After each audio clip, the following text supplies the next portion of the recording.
पाकिस्तान के इस्लामाबाद में आयोजित की जा रही शंघाई सहयोग संगठन की बैठक में भारतीय विदेश मंत्री एस जयशंकर ने अपने संबोधन में एक बार फिर पाकिस्तान पर निशाना साधा। पाकिस्तान का नाम लिए बगैर विदेश मंत्री ने कहा कि अगर आतंकी घटनाएं जारी रहेंगी तो फिर व्यापारिक गतिविधियों को बढ़ावा नहीं मिलेगा। इस तरह जयशंकर ने बिना नाम लिए पाकिस्तान को उसी के घर में लताड़ लगाई। शंघाई सहयोग संगठन के मंच पर दिए अपने संबोधन में भारतीय विदेश मंत्री ने कहा कि हम ऐसे समय में मिल रहे हैं जब दुनिया संकटों से गुजर रही है। दो बड़े संघर्ष चल रहे हैं और उनको पूरे विश्व पर नकारात्मक असर जा रहा है। कोरोना महामारी ने कई विकासशील देशों को बुरी तरह से प्रभावित किया। साथ ही जलवायु परिवर्तन, आपूर्ति श्रृंखला की अनिश्चित और वित्तीय कमजोरी विकास को प्रभावित कर रही है। विदेश मंत्री एससीओ के देशों के बीच आपसी सहयोग बढ़ाने, विश्वास, दोस्ती और अच्छे पड़ोसी बनने की अपील की।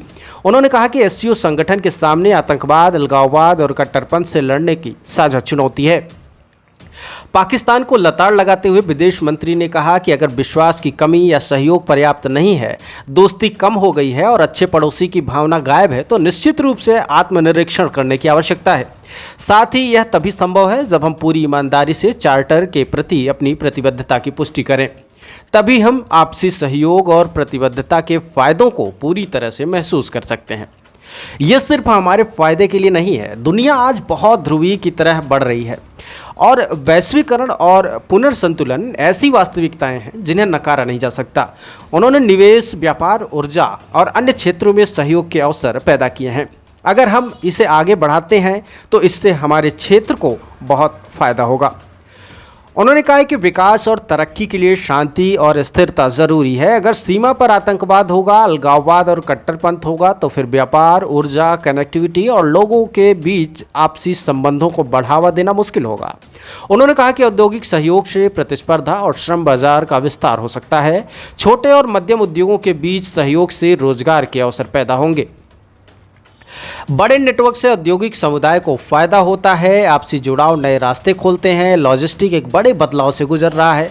साथ ही पर्यावरण, जलवायु परिवर्तन, स्वास्थ्य क्षेत्र, खाद्य और ऊर्जा के सहयोग की अपार संभावनाएं हैं। साथ ही संस्कृति, शिक्षा और खेल में भी काफ़ी विकास हो रहा है। तो ऐसे में मिलजुल कर काम करने से ज़्यादा फायदा होगा।